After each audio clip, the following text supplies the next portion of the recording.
ուզում եմ նաև խոսել այն մասին, թե ինչն է արվել վատ իմ կարծիքով եւ իմ տպավորությամբ, որը իհարկե վերջին շրջանում որոշակի աշխատանքներ, ինտենսիվ աշխատանքներ սկսել է արվել, բայց ցավոք սրտի պետք է արձանագրել, որ վարչական շրջանների մեր կատարած աշխատանքից ես դժգոհ եմ մի քանի պատճառներով։ Առաջին հերթին իմ կարծիքով մենք բավարար չափով ջանք չենք գործադրել, որպեսզի մասնավոր տնտեսվարողները, ովքեր ունեն պարտականություն, իրենց դիմացի հատվածներում ձնամաքրման աշխատանքներ իրականացնելու համար այդ աշխատանքների մասին տեղեկացված լինեն։ Ինչի չենք կատարել, ինչն է հիմքը, որ կարող եմ սա պնդել, որովհետև մենք ունենք վարչական շրջաններ, ովքեր որ բացարձակապես որևէ վարչական տուգանք այս հոդվածով չեն գրել այս շրջանում։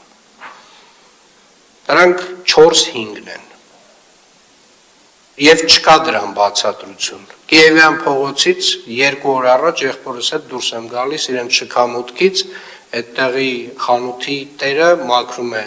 դիմացի հատվածը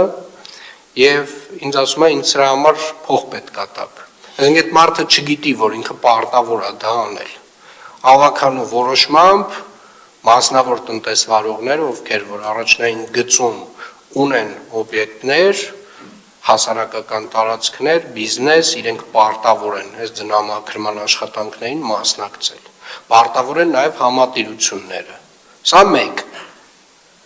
Եվ այն վարչական շրջանները, ովքեր որ չգիտեմ ինչ պատճառով եւ ինչ բացատրությամբ եւ ինչ հիմնավորմամբ այս վարչական տուգանքները չեն գրել, իրականում պետքա բացատրեն եւ հիմնավորեն, որովհետեւ ինձ մոտ մեծ հարց է առաջանում։ Երկրորդը, հունվարի 1-ից 3-ը, եթե ոչ 31-ից, մեր վարչական շրջաններին հատուկ մի 2 տարի առաջ քննարկեցինք, հատուկ աշխատակիցներ առանձնացրեցինք, որպեսզի վարչական շրջանները ունենան գործիք աղբահանության մաքրման հետ կապված աշխատանքները պատշաճ իրականացնելու եւ նմանատիպ դեպքերում մայթեր, բակեր եւ մնացյալ այլ տեղերում, երբ որ ձյուն է գալիս, ունենան այդ ներուժը որոշ չափով աշխատացնեն այդ մարդկանց, որպեսզի ծայրահեղ խնդիր չունենան։ Ես 1-ից 3 քեզ մարդիկ տուն են եղել։ Նոր տարի էին անում։ Հասկանում եմ իհարկե, դա էլ է մոտեցում, բայց այն մոտեցումը չի, որի մասին ես խոսել եմ տարվա վերջին։ Ես հատուկ շեշտել եմ, հարգելի գործընկերներ, որ մենք ունենք ձյուն, դեռ դեկտեմբերի վերջին եմ խոսել դրա մասին, եւ պետք է աշխատենք 24/7 ռեժիմով, ինչպես աշխատել է ԵԱՍՄ հիմնարկը։ Սա 2 եւ 3, հարգելի գործընկերներ, դուք ունեք մոտավորապես հանրագումարով 300 աշխատակիցներ, ովքեր որ պետք է զբաղված լինեն տարատեսակ վարչական խախտումներ արձանագրելով, եւ այդ արձանագրությունների թվերը, երբ որ ես հանում եմ, ձեր 300 աշխատակիցների, համեմատում եմ օրինակ նույն հասարակական կարգի կամ քաղաքաշինության եւ հողի վերահսկողության աշխատակիցների քանակը, այսինքն մարդ վարչական իրավախախտման արձանագրություն խայտառակ թվեր են դուրս գալիս։ Ուղղակի խայտառակ թվեր են դուրս գալիս։ Եվ ես հասկանում եմ, որ այդտեղ ունենք լուրջ փոփոխությունների կարիք, որը շուտով կքննարկենք անպայմանորեն։ Այսինքն մոտավորապես, չգիտեմ ինչ ասեմ, տենց անհամադրելի քանակ է, էլի։ Այսինքն մեկ հասարակական կարգի պահպանության աշխատակիցը միջինացված, ասենք անգամներով, տասնյակ անգամներով ավել վարչական իրավախախտումը արձանագրում,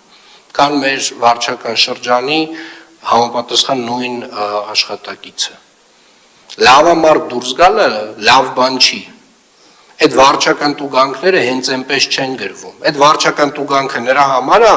որ այդ խանութի տերը իմանա, որ դա իր պատասխանատվությունն է։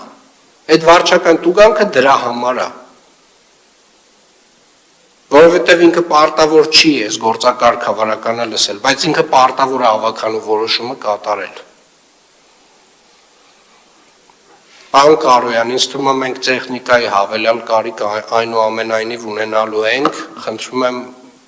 մի հատ գույքագրել վերջնական ինչ քանակ ինչ ծավալի տեխնիկա է մեզ պետք, ունիվերսալ տեխնիկա հավելյալ, որը որ կսպասարկի մեր վարչական բոլոր շրջանները նմանատիպ դեպքերում, բայց նաև կիրականացնի սանմաքրման աշխատանքներ։